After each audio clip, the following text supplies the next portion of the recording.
Hey guys, welcome back. It's been quite a long time since I've had a chance to sit down and do any watch reviews, and honestly, a lot of that has to do with the fact that I haven't come across anything that's really excited me in particular over the past year or so. Nothing really new or crazy that I really felt the need to get my hands on to bring out here. Except for obviously super crazy exotic watches that nobody could afford anyway, including myself, so why even bother? But this takes me back to the well. And what I mean by that is, if you've watched any of the other reviews that I've done on my channel, you'll see that I'm a huge fan of LumTec watches. I think they provide a good bang for the buck, super high quality, amazing luminescence. You're always getting a numbered limited edition, which adds to the value of what you own. And they're using some really great components and again, some great movements. This watch is absolutely no exception. As a matter of fact, in my personal opinion, they've raised the bar with the M80 Automatic, because if you go back to those older videos, I've done 3 other LumTec videos, and in all 3, they had a common thread of little nitpicky things that I had. And I'll tell you this right now, they've taken care of some of the most important things with this new model. So what we're going to do first, we'll talk about the main specifications, the features and benefits of the watch. We'll take a nice close look at it after that, and I'll put it on the wrist and give you an idea of how it feels. Then we'll break out a ridiculously overpowered flashlight, and we'll talk about the luminescence and give you a quick demonstration of that in real time. So starting things off, what you're looking at here, it's going to be a 44mm case, good size. It's still a big watch. There are still a lot of people that prefer 40 and 42mm case sizes, and yeah, this is going to be a little bit large for you. However, it's not very heavy, it's not very thick, so I feel that even if you feel that you're pushing your size boundary, maybe by 2 or 3 millimeters to do this, I don't feel that you're going to become burdened by wearing it, because it's not overly thick, not very heavy. I think it's actually going to be a comfortable choice for you to make if you're just making that first push into a larger watch. Now, that being said, for those that do like a larger watch, this is going to be a good fit for you. By the way, I love the size of that crown. I only had the crown pulled out right now for demonstrative purposes to give you a nice clean look of proper hand position so you can see all the dial. Let's go ahead and screw that back down. And that takes me to the first big nitpick that I've had with previous LumTec models.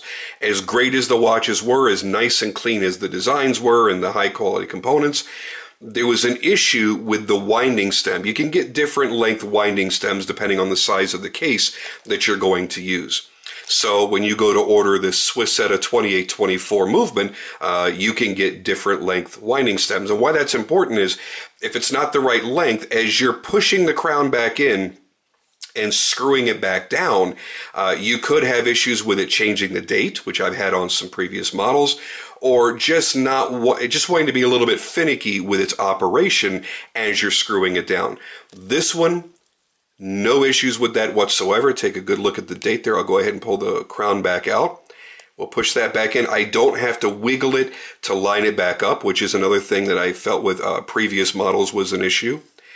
And it screws right in. Not only is the internal mechanism better, but the threading on the crown and on the crown tube extension is much smoother, much cleaner. You don't feel any grittiness. You don't feel the threads trying to grab. What you feel is a mechanical smoothness as you screw that back closed. And that to me says they're spending more time and more money in the manufacturing process of these cases. So very, very, very well done on that.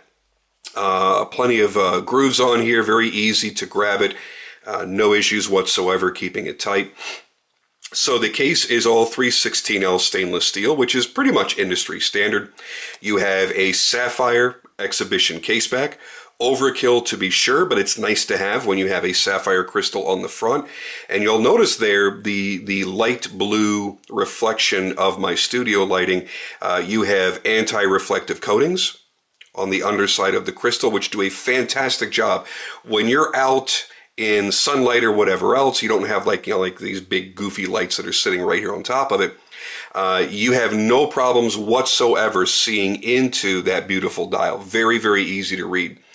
Now, on top of that matte bead blasted finish, what you've got is a titanium carbide PVD, which is a hard coating, and it's really, really nice. Now, I've had this watch for just under a month. I wanted to give it some wrist time before I really started talking a lot about it, and I think I've worn it probably 2-3 days a week over the course of that time, and I don't see, maybe under this HD lens when you're watching it on a bigger screen than the monitor I have here, I don't see any marks, any scratches, any shiny spots from rubbing. This appears to be a really, really tough coating. You know, and it's a difficult thing for a watch brand to decide to coat their steel watches to get different color elements, to get different looks and themes, because you have to wonder, well, you know, A, am I going to use DLC? Am I going to use PVD? There is a difference. DLC is extremely scratch resistant, but it's very, very, very expensive. It's done in a PVD process, but the actual materials being deposited onto the surface are much, much stronger than a traditional just PVD coating. This one, however, has been holding up exceedingly well. I'm very, very impressed. Yeah, I don't see any marks on it. Very, very impressed with that. The strap is extremely comfortable as well. I really like this strap.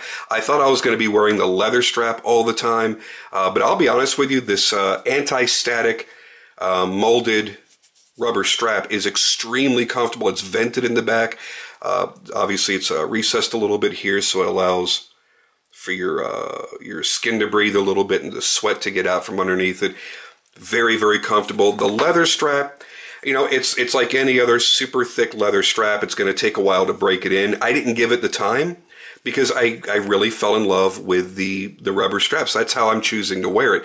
But you could definitely go for a more casual to dress look with the alligator pattern leather. And this is much more of your everyday sporty look, which, quite honestly, I prefer with this particular design. Now, getting back to it. So again, double curved sapphire crystal, so it's not a domed sapphire. What that means to you is domed would be flat on the bottom side and then curved on the top. And what that can do is it can cause distortion as you're looking at your watch dial from different angles. When it's double curved, that means the backside of the crystal is the same curvature as the top of the lens. That means it's going to be more optically pure. It is more expensive to do, and honestly, it can be more prone to shattering if it's not thick enough. When you get into a dome, when it's flat on the bottom and domed on the top, the center thickness is incredible, but you also have that distortion all around the other sides. And when it's double curved and it's the same, you don't have that extra thickness there anymore. So it is a little bit more prone to shattering. Not often do you hear about people shattering crystals. Of course, it can happen with even just mineral crystals, but, you know, just be aware of that. It's going to be a little bit thinner. This appears to be a fairly thick crystal. I'm going to guesstimate somewhere around 2.5 to 3 millimeters, which is still going to be super rugged and easy for you to wear as an everyday watch. Again, as I mentioned previously, there is a Swiss ETA 2824 base caliber movement inside. No Cote de Genève, no beautification whatsoever, but you know, it's not a dress watch. This is made to be kind of a rugged sport watch. You've got kind of that rugged everyday look to the movement. Certainly acceptable. They do have an anti-shock mounting ring inside, so your movement ring in there. I don't know if we could quite see it. It is a metal movement holder, and it is an anti-shock system. So again, you can abuse the watch a little bit, and it's going to be a little bit more resistant to shock. It's 200 meters water resistant. They've got all kinds of special gaskets and seals behind the crown and in the case back. And I don't know if it really makes that big of a difference, but I believe that the gaskets they use are supposed to resist heat a little bit better so they won't expand and contract as much, like going in and out of a sauna or a hot shower. I still wouldn't recommend doing that, but I believe that's what it's for. What else have I missed? We talked about the straps. You get lifetime free movement regulation, so if the The watch is no longer holding as accurate and true as it was when it was brand new, which I would expect within 10 seconds per day on a non-regulated, non-COSC movement. This one has been more accurate. It's been around 4 seconds a day, which is amazing. That would be within COSC specs. You know, but if I picked up the watch, 10 years from now, and it's been properly serviced, and it's way out of whack, it's like 15 seconds a day off, I can send it into LumTec, and they'll automatically recalibrate it for me for free. That's cool. Any work that's been done to it, they're going to replace any seals and gaskets, and obviously do the pressure testing once again, which is expensive and time-consuming. You get a 2-year warranty, and these are individually numbered to only 100 pieces made for the world. My number is right here. Let's see if we can get that to focus. There we go. So this appears to be number 37, I think that says, out of 100. So only 100 of these are going to exist in the world to be purchased. And that's pretty damn cool. I like that. All right, anything else important that I may have missed? No, I think that pretty much covers all the specs and important stuff. Let's talk about the Luminescence, and then we'll talk about my personal feelings about the watch and about the design and why I like it so much. So their MDV technology, which is their lume, they're actually using a compound of superluminova called X1LOR. It's a newer version, a newer compound of superluminova that is said to be 60% brighter after 2 hours of light exposure. So you expose this to light, you charge it up, and put it next to another superluminova compound watch, and it should be displaying 60% brighter at the 2 or 3 hour mark than any other superluminova compound watch. That's a mouthful to say, but that is the claim that is made by superluminova, and so that is then followed through by LumTec and other brands that use it. It's a really expensive lume from what I understand, so that is definitely going to factor into the price on these watches, because these are $895.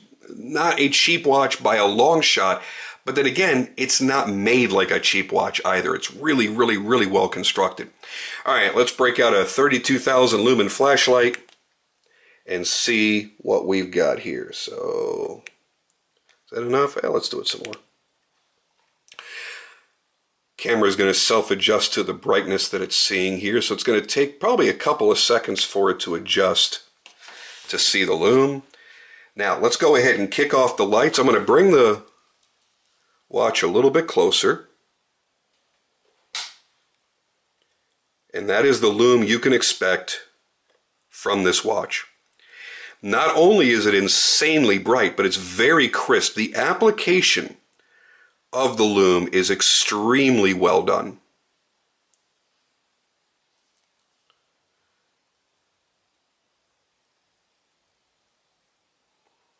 Always been impressed by LumTec's lume. I also like the fact that they put their name in there in Luminescence as well.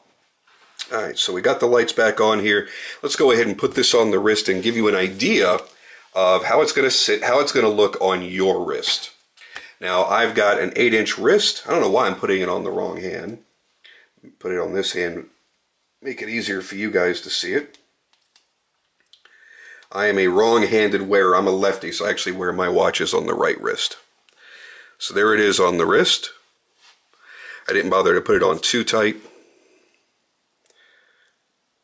And the lugs on, again, on my 8-inch wrist, they don't quite go edge to edge on my wrist. My wrist bone is right there, so I've still got a little bit of room so the lugs are not overhanging on my wrist. So I'll have plenty of room left on the strap. I can go 1, 2, 3, 4 holes larger, 1, 2, 3, 4, and then I've got 1, 2, 3, 4 to go smaller as well. So I would say you could definitely get a 7 1/4 inch wrist up to a 9-inch wrist, no problem whatsoever. Again, not very thick, and because the case back isn't like a bubble type case back, it doesn't sit proud on the wrist. The tighter you wear your strap, the more flush it's going to fit down onto the wrist.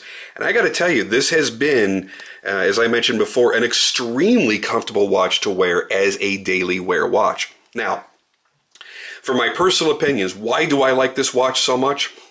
Well, as you guys know from watching my channel here, you see me do a review on my Panerai. I love Panerai. I love Panerai more than Rolex and so many other brands because they are, for the most part, a very low-key brand. Very basic styling, very clean, uncluttered, not particularly fancy, but there's something about the quality that comes through the look of the watch, even though it doesn't have a bunch of whiz-bang gizmos all over it. And I feel the same about this LumTec. Now, I know you've got a lot of AR coating reflections coming off of these lamps here, but if you can see the dial work is really, really nicely done. It's absolutely gorgeous, as a matter of fact. I think they did a fantastic job doing that. It's actually a bead blasted and PVD coated brass dial. It's just exceedingly well done. It is a true sandwich dial. So that means the black dial that you see there, all of the numerals and the markers that glow, those are actually cut out all the way through. And you're seeing a dial underneath that's coated with the Superluminova glowing through those cutouts. Very slick, very, very cool. I fell in love with this one because I like the dark nature of it. I like that really dark titanium colored PVD. I think it goes well with the black dial. It goes well with the black straps. You could put a gray strap on here as well. It would look great. I actually have a really nice gray suede Panerai strap that will fit because, hey, guess what?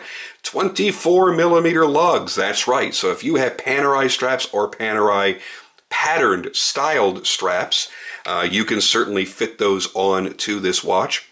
And I have a huge collection of those I can swap out to my heart's desire. I've got at least a dozen different straps that will fit on here. And again, that gives you that chance for a different personality every day when you put the watch on. And that's something we like to have, as guys. This is our one fashion accessory. There are a lot of men, sure, there's men that wear rings and bracelets and necklaces and all that stuff, but the majority of guys don't. Our only outward expression of our personal taste and style is generally going to be limited to our wedding band and our watch. And can't change the wedding band every day, right? But you could change your watch every day. And you could go with this one watch because, again, it's not cheap. $900 is a chunk of money for anybody to lay down. You can invest in $20 to $300 straps and always be changing them out. Change out the buckles, which, by the way, unlike Panerai, both straps come with a buckle. You don't just get the buckle that's on there and then have to swap it out every time you change your strap or buy additional buckles. So you do get a buckle with the leather and a buckle with the polyurethane rubberized strap. It's very comfortable. It's a very clean design. It's simple. It works well. It's easy to read at a glance. And as I get older, I'm about ready to hit 45 years old. As I get older, my eyesight, especially close-up eyesight, is beginning to fail. So to have nice, big, bold numerals, big hour markers, big hands, and filled with lume for low light and no light conditions, it makes it the perfect watch for me to wear every single day. I don't have to wear a giant clown watch that's 52 or 55 millimeters in order to get all that. I can wear a standard human-sized watch and very easily read that dial, read that time at a glance. Now, I typically don't sleep with a watch on, but for testing purposes, I did a couple of nights with this. I gave it a good strong bang with the flashlight right before I went to bed, and waking up 5 and 6 hours into the night, which I don't wake up on my own like that. I did have to set an alarm. I was able to glance down at my wrist and look and easily still make out the time in the dark. Now, it obviously wasn't as bright as when you first light it up, but it was very easily legible, and there's none of that speckling or shifting due to improper application of the lume paint. It was all very crisp and very easy to read. So for me, the watch is a win-win. You've got a beautiful, what I consider to be a beautiful design, very clean, classic, can go with anything in your wardrobe. You don't have to dress special for it. If you're going to overdress it, then you put on a dressier strap. But for your everyday look, that is going to be perfect. It's small enough to be able to wear under a shirt cuff. It's comfortable. It's not cumbersome in any way, yet it's still big enough to look like a manly style watch without being cartoonish, without being so over the top that people go, holy crap, is that Big Ben on your wrist? You don't have to deal with any of that shit. It's just, for my personal taste, a nearly perfect watch. I love the upgrades and the quality of the threading in the crown, the way that it screws down, much, much cleaner, much higher degree of quality has gone into these. The fact that only 100 are ever going to exist gives you a little bit more of that intrinsic value. You know that the watch could be worth something possibly in the future. If everybody fell in love with this watch and they were searching for it and you had one and they've been sold out for 2-3 years, yeah, you're probably going to be able to keep your same value or even more. Because we all know very few watches actually appreciate in value. Even if you're buying a $100,000 watch, it is most likely going to be devalued by the time you get it home. Very few watches will actually go up in value. Your Patek Philippe's, Rolex only because they raise their own prices every year. That makes all the ones that are out there worth a little bit more by comparison. But, most everything, we've all been there, especially if you're not buying crazy big names. You're buying $200, $500, $800,000, $1,500 watches. They're usually worth about half of whatever you paid by the time you decide to trade it for something different or perhaps even sell it. So to know that only 100 were made, yeah, that's a pretty cool deal. Anyway, that's it for me. I wanted to give you a nice close-up look at it all the way around. I wanted to show it to you on the wrist and show you that fantastic lume. We have accomplished all of that. So I hope you guys enjoyed getting a nice look at the LumTec M80 Automatic. And might be something you add to your Christmas list. It's right around the corner, man. We are 23 days from Christmas 2018 as I upload this. So might want to nudge the wife and go, hey, check this out. So there you go, guys. There's a quick look, and I am out of here for now.